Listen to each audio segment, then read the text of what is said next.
அஸ்ஸலாமு அலைக்கும் வரஹ்மத்துல்லாஹி வரகாத்து. பிஸ்மில்லாஹிர் ரஹ்மானிர் ரஹீம். கண்ணிமிக்க அல்லாஹ்வின் நல்லடியார்களே, இஸ்லாமிய சகோதரர்களே, அல்லாஹு சுப்ஹானஹு வ தஆலா உலகில் நடக்கக்கூடிய அநியாயங்களை மறந்தவனாக இல்லை. அல்லாஹ் சொல்கின்றான், வலா தஹ்ஸபன்னல்லாஹ காஃபிலன் அம்மா யஅமலு ஸாலிமூன். உலகில் மக்கள் செய்யக்கூடிய அநியாயத்தை அல்லாஹ் மறந்தவனாக இருக்கின்றான் என்று நீங்கள் நினைக்காதீர்கள். இன்னமா யுஅখিருஹும் லியௌமின் தஷ்கஸு ஃபீஹில் அப்சார். அல்லாஹ் ஒரு நாள் வரைக்கும் தான் அவர்களுக்கு அவகாசம் கொடுக்கின்றான் என்பதை அல்லாஹ் சொல்லி காட்டுகின்றான்.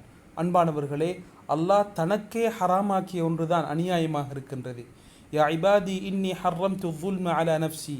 என்னுடைய அடியார்களே, எனக்கு நான் அநியாயம் செய்வதை ஹராமாக்கியுள்ளேன், நீங்கள் உங்களுக்கு மத்தியில் அநியாயம் செய்யாதீர்கள் என்று அல்லாஹ் சொல்லி காட்டுகின்றான். அன்பானவர்களே, அநியாயம் செய்வதன் மூலமாக ஏற்படக்கூடிய விளைவுகளை பற்றி அல்லாஹ் குர்ஆனிலே மிக தெளிவாக சொல்லி காட்டியிருக்கின்றான்.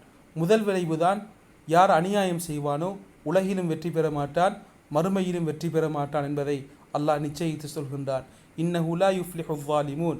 நிச்சயமாக அநியாயக்காரர்கள் வெற்றி பெற மாட்டார்கள் என்பதை அல்லாஹ் சொல்லி காட்டுகின்றான். இரண்டாவது விளைவை அல்லாஹ் சொல்கின்றான், அநியாயக்காரர்களுக்கு நேர்வழி இருக்க மாட்டாது, அவர்களுக்கு நல்ல காரியங்களின் பக்கம் தௌஃபீக் என்ற அந்த பாக்கியம் கிடைக்க மாட்டாது, நல்ல காரியங்களின் பக்கம் அவர்கள் வழிகாட்டப்பட மாட்டார்கள் என்பதை அல்லாஹ் சொல்கின்றான். இன்னல்லாஹ லா யஹ்தில் கௌம ஸாலிமீன். யார் அநியாயம் செய்கின்றார்களோ அவர்களுக்கு அல்லாஹ் நேர்வழியை காட்ட மாட்டான் என்பதை அல்லாஹ் சொல்லி காட்டுகின்றான். மூன்றாவது விளைவை அல்லாஹ் சொல்லி காட்டுகின்றான், எப்பொழுது ஒரு சமூகத்திலே அநியாயம் நடக்குமோ உலகில் அந்த சமூகத்திலே பல பிரச்சனைகளும் பல சோதனைகளும் பல நோய்களும் வறுமையும் பல சிக்கல்களும் பல இழப்புகளும் உண்டாவதற்கு காரணமாக அமையும் என்பதை குர்ஆன் மிக தெளிவாக பேசுகின்றது. வ இன்ன லில்லதீன ஸலமு அஸாபன் தூன ஸாலிக். நிச்சயமாக அநியாயம் செய்யக்கூடியவர்களுக்கு அது அல்லாமல் பெரும் ஒரு தண்டனை இருக்கின்றது, மக்கள் அதை அறியாமல் இருக்கின்றார்கள் என்பதை அல்லாஹ் சொல்லி காட்டுகின்றான். அவர்கள் மரணிப்பதற்கு முன்னால் செய்த அநியாயத்துக்குரிய விளைவை கண்டுகொள்வார்கள் என்பதை குர்ஆன் மிக தெளிவாக சொல்லி காட்டுகின்றது. அல்லாஹ் ஒரு இடத்திலே சொல்லி காட்டுகின்றான், எத்தனையோ ஊர்கள் அநியாயம் செய்தார்கள், அவர்களை நாம் பிடித்தோம் என்பதை குர்ஆன் மிக தெளிவாக பேசி காட்டியிருக்கின்றது. அன்பானவர்களே, அநியாயம் நடக்கின்றதா அந்த சமுதாயம் அழிந்து போவதற்கு காரணமாக அமையும் என்பதை குர்ஆன் பேசுகின்றது. வகம் கஸம்னா மின் கர்யத்தின் கானத் ஸாலிமஹ் வ அன்ஷஅனா பஅதஹா கௌமன் ஆகரீன். ஒரு கூட்டம் அநியாயம் செய்து கொண்டிருந்தது, அவர்களை அழித்து இன்னும் ஒரு கூட்டத்தை நாங்கள் உருவாக்கினோம் என்பதை குர்ஆன் மிக தெளிவாக பேசி காட்டுகின்றது. அன்பானவர்களே, உலகிலே ஒரு அநியாயம் நடக்கின்றது என்றால் அதற்கு பின்னால் பல அநியாயங்கள் இருக்கும். பல அநியாயங்களுடைய விளைவுதான் ஒரு அநியாயக்காரன் தோன்றுவது, ஒரு அநியாயம் நடப்பது. இதை குர்ஆன் மிக தெளிவாக பேசுகின்றது. வகதாலிக நுவல்லி பஅத ஸாலிமீன பஅதம் பிமா கானூ யக்ஸிபூன். நிச்சயமாக அநியாயக்காரர்களுக்கு அவர்கள் செய்த அநியாயத்தின் காரணமாக சில அநியாயக்காரர்களையே சாட்டி விடுவோம் என்பதை குர்ஆன் மிக தெளிவாக பேசுகின்றது.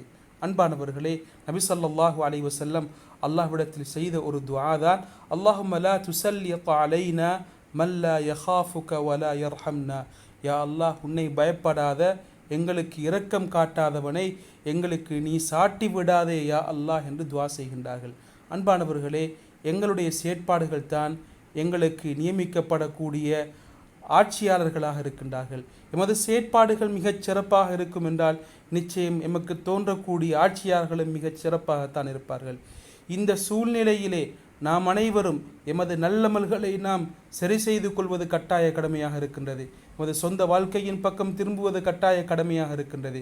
எமது வாழ்க்கையிலே அநியாயங்கள் இருக்கின்றதா இல்லையா என்பதை நாம் பார்த்து மீள் பரிசீலனை செய்து அந்த அநியாயத்தை நாம் விட்டு விடுவோம் என்றால் நிச்சயமாக எமக்கு நடக்கக்கூடிய அநியாயங்களும் எம்மை விட்டும் அகன்று போவதற்கு காரணமாக அமையும். அன்பானவர்களே, அல்லாஹ்விடத்தில் அதிகம் துஆ செய்வோம். யா அல்லாஹ், எங்கள் மீது இரக்கம் காட்டாத, உன்னை பயப்படாதவர்களை எங்கள் மீது நீ சாட்டி விடாதே என்று அல்லாஹ்விடத்தில் நாம் துஆ செய்வோம். அன்பானவர்களே, அநியாயம் இதற்கு ஒரு நேரம் இருக்கின்றது. அந்த நேரம் வரைக்கும் தான் அநியாயக்காரனுக்கு அல்லாஹ் அவகாசம் கொடுப்பான். இந்த நேரத்திலே நாம் செய்ய வேண்டிய மிக முக்கியமான ஒன்றுதான் நபி ஸல்லல்லாஹு அலைஹி வஸல்லம் அவர்கள் தந்த பெரும் ஒரு ஆயுதம், இத்தகி தஅவத்தல் மஸ்லூம். அநியாயம் செய்யப்பட்டவனுடைய துஆவை நீ பயந்து கொள். அந்த துஆவுக்கும் அல்லாஹ்வுக்கும் இடையில் எந்த ஒரு திரையும் கிடையாது என்று நபி ஸல்லல்லாஹு அலைஹி வஸல்லம் சொல்லியிருக்கின்றார்கள். எனவே அல்லாஹ்விடத்தில் நாம் கையேந்துவோம், அல்லாஹ்விடத்தில் நாம் துஆ செய்வோம், நாம் வாழ்க்கையிலே இருக்கக்கூடிய அநியாயங்களை விட்டு விடுவோம். அல்லாஹு சுப்ஹானஹு வ தஆலா அநியாயத்தை விட்டும் எம் அனைவரையும் பாதுகாத்தருள்வானாக. வ ஆகிரு தஅவானா அல்ஹம்துலில்லாஹி ரப்பில் ஆலமீன். வஸ்ஸலாமு அலைக்கும் வரஹ்மத்துல்லாஹி வபரகாத்துஹு.